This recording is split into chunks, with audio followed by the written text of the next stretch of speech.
Maybe you've been fasting for weeks, maybe even months. You skip breakfast every morning. You push through the hunger. You watch the clock and tell yourself it's all part of the process. You try to be disciplined. You try to do everything right.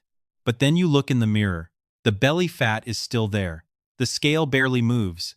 And somehow, instead of feeling healthier, you feel more tired, more irritable, less energetic than before. After a while, a frustrating thought starts creeping into your mind. Maybe I just don't have enough willpower. I've heard that from so many people. And honestly, it's heartbreaking because in many cases, that's not the real problem at all. What if your body isn't responding the way you think it should? What if you've been following fasting advice that sounds good online but doesn't actually match what your body needs? The truth is, fasting isn't just about eating less or going longer without food. Your body is doing a lot behind the scenes. Hormones change. Energy systems shift. Blood sugar rises and falls. Muscle can be protected or it can be lost. And depending on the fasting method you choose, the results can look very different. Today, here on Hidden Health Science, we're going to break down what really happens inside your body during 16-8 fasting and OMAD. More importantly, we'll talk about why the wrong approach can sometimes slow fat loss, drain your energy, and make the whole journey harder than it needs to be. Most people think fat loss is simple. Eat less, move more, lose weight. That's what we've been told for years. But real life doesn't always work that way. You've probably seen people who eat almost the same foods, follow similar fasting schedules, and get completely different results. One person loses weight quickly, another person struggles for months. That's because your body isn't just running on calories, it's running on signals. And some of the most important signals come from your hormones. One hormone matters more than most people realize when it comes to fat loss, and that's insulin. A lot of people assume that if they're fasting, they're automatically burning fat. But that's not always true. Your body has rules. It follows biology, not motivation. You can be incredibly disciplined and still get frustrated if you don't understand what's happening underneath the surface. And once you understand the role insulin plays, you'll see why the exact same meal can help one person burn fat while causing another person to store more of it. Let's talk about that next. Think of your body fat like money locked inside a vault. The fat is there. The energy is there. But you can't access it whenever you want. The key to that vault is insulin. Every time you eat, especially foods that raise blood sugar, your body releases insulin. That's completely normal. It's part of how your body handles incoming energy. But while insulin is elevated, your body shifts into storage mode. Instead of pulling energy from body fat, it focuses on using and storing the energy that just arrived. In other words, the vault stays closed. Your fat isn't disappearing because your body has no reason to open it yet. When insulin begins to fall, things start to change. Now your body can finally tap into stored fat for fuel. The vault starts to open. Fat cells begin releasing energy. And that's when real fat burning becomes possible. This is why fasting isn't really about suffering through hunger. It's about creating enough time for insulin to come down so your body can access the fuel it already has stored away. Once you understand that, fasting starts to make a lot more sense. A lot of people think their body starts burning fat the moment they stop eating. That's actually not what happens. Your body is smart. It likes to use the easiest fuel first. When you stop eating, it doesn't immediately go after body fat. Instead, it starts using stored glycogen. Think of glycogen as your body's backup supply of sugar. Most of it is stored in your liver, ready to be used whenever food isn't coming in. For the first several hours of fasting, that's where most of your energy comes from. You're not really running on body fat yet. You're running on stored sugar. But somewhere around the 10 to 1, 4-hour mark, something starts to change. Those glycogen stores begin running low. Your body realizes it can't keep relying on the same fuel source forever. So it starts looking for another option. This is the point where your metabolism begins shifting gears. The fuel your body has depended on all day is becoming less available, and a new source of energy is about to take over. And that's where fasting starts to get really interesting. This is the part most people never hear about. There's a moment during fasting when your body starts changing the way it produces energy. Researchers often call it the metabolic switch. Before this point, your body is mostly running on glucose. After this point, it starts relying more on stored fat. Think about it like driving a hybrid car, like 17 leased, Reclon, TV, MD. For a while, the car runs on gasoline because that's the fuel that's available. But once that supply gets low, the system automatically switches over to another power source.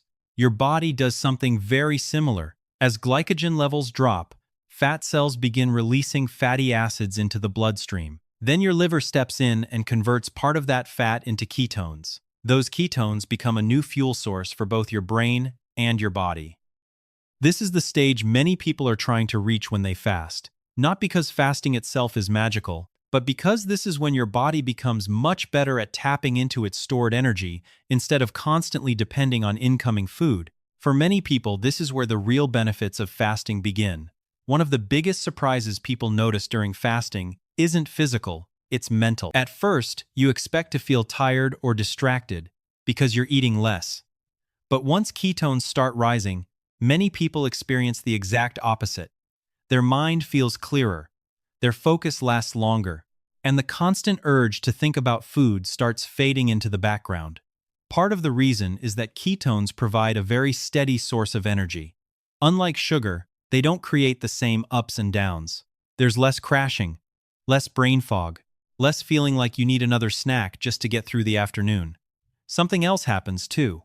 Your brain starts producing more BDNF, a protein that's often described as fertilizer for your brain cells.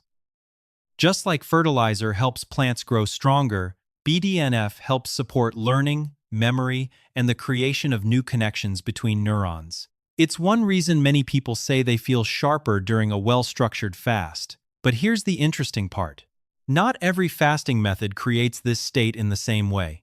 And that's where the difference between 16-8 fasting and OMAD becomes much more important than most people realize. When most people hear about intermittent fasting, they're usually hearing about the 16-8 method. The idea is pretty simple. You fast for 16 hours and eat during an 8-hour window. For example, you might have your first meal around noon and finish dinner by 8 p.m. What makes 16-8 so popular isn't that it's extreme. It's actually the opposite. For most people, it's realistic. You don't have to skip an entire day of eating. You don't have to spend every waking hour thinking about food. You simply give your body a longer break between meals. And for many people, that's enough. By the time you've been fasting for 16 hours, your body has often spent a few hours in that fat-burning state we talked about earlier. Depending on the person, that may mean 2, 4, or even 6 hours each day where fat becomes a major fuel source. That might not sound impressive at first, but here's what I've learned. Small things done consistently usually beat extreme things done occasionally. That's why so many adults find success with 16-8. It fits into real life. Family dinners still happen, social events still happen, and you don't feel like you're constantly fighting your own body. For most people, that's what makes it sustainable. One of the biggest fears people have about fasting is losing muscle. Honestly, I used to think the same thing.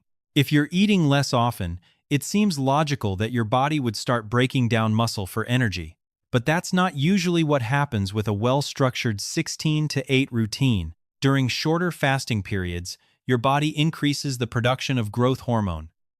This hormone plays an important role in helping preserve lean muscle tissue while encouraging your body to use stored fat as fuel. In other words, your body isn't immediately looking at your muscles and deciding to burn them. It's trying to be more efficient. That's one reason so many active adults and regular gym goers use 16-8. They want to lose body fat without sacrificing strength. Of course, protein intake and exercise still matter. But when done correctly, 16-8 can help your body hold on to valuable muscle while making better use of stored fat. And that's a much better outcome than simply watching the number on the scale go down. Here's something a lot of people don't want to hear. Just because you're fasting doesn't mean you're automatically making progress. I've seen people follow a 16 to 8 schedule perfectly and still struggle with energy, weight loss, and cravings. Why? Because what happens during the eating window still matters. If you spend 8 hours eating large amounts of sugary foods, ultra-processed snacks, and oversized meals, fasting can't magically erase those choices. Another common mistake is eating late at night. Your body handles food differently when you're exhausted and getting ready for sleep. Late-night snacking can make it harder for insulin to come down and can interfere with the natural rhythm your body needs. Poor sleep makes things even worse. When you're staying up late every night, stress hormones can rise, hunger signals can become stronger, and healthy habits become much harder to maintain. The truth is simple. 16 to 8 works with your biology. It supports your body's natural systems. But it can't completely overcome a poor diet, constant overeating, or unhealthy daily habits. Fasting is a tool. It's a powerful tool. But it's still just one piece of the bigger picture. Sounds simple on paper. You fast for about 23 hours and eat one meal a day. That's it.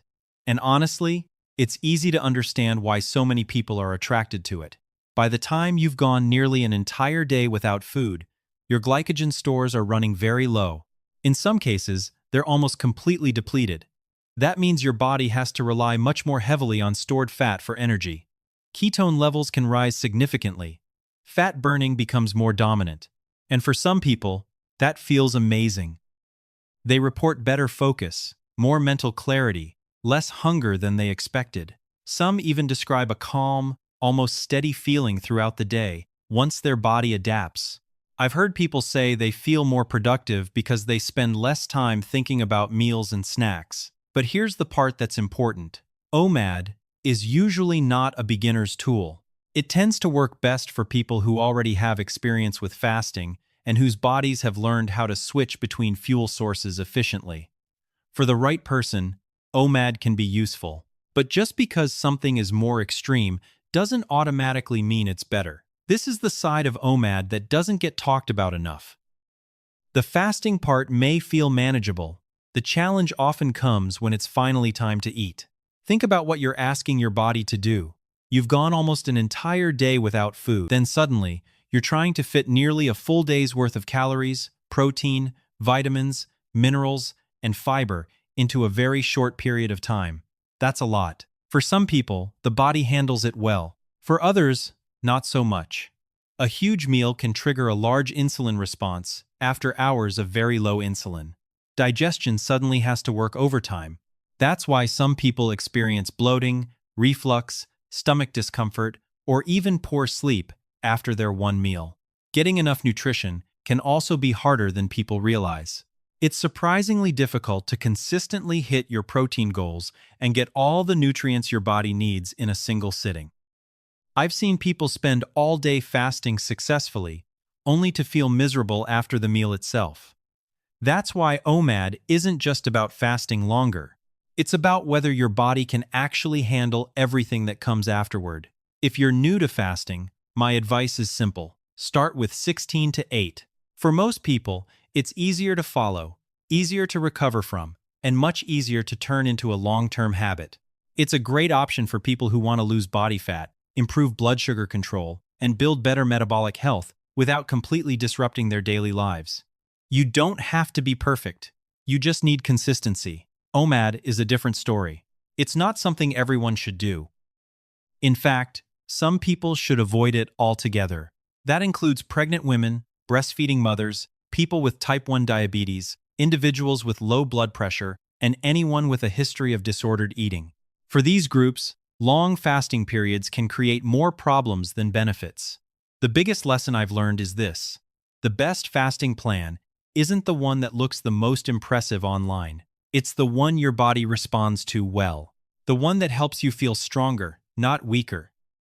The one you can stick with for months or years without feeling like you're fighting yourself every single day. After everything we've talked about, I think the biggest lesson is actually pretty simple. Fasting isn't about seeing how long you can go without food. It's not about proving how disciplined you are. And it's definitely not about suffering your way to better health. Somewhere along the way, a lot of people started treating fasting like a competition. Longer fasts, more restriction, more discomfort. But that's not what real health looks like. The goal isn't to find the hardest fasting plan. The goal is to find the one your body can adapt to. The one that works with your life, instead of constantly fighting against it. I've learned that the best signs of progress aren't always found on a scale. Sometimes they're much quieter than that. You start sleeping better. You wake up feeling clear-headed. Your cravings don't control you anymore. Your energy stays steady throughout the day. You stop thinking about food every hour. And over time, body fat starts coming off in a way that actually feels sustainable. Those are the signs that matter.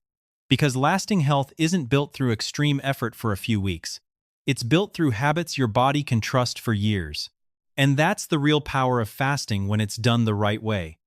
At the end of the day, fasting was never meant to be a contest. It's not about who can stay hungry the longest. It's not about pushing yourself to the limit every single day. It's about giving your body the time and space it needs to do what it was designed to do, to restore balance, to regulate energy, to reconnect with its natural rhythms. The best fasting method isn't the most extreme one.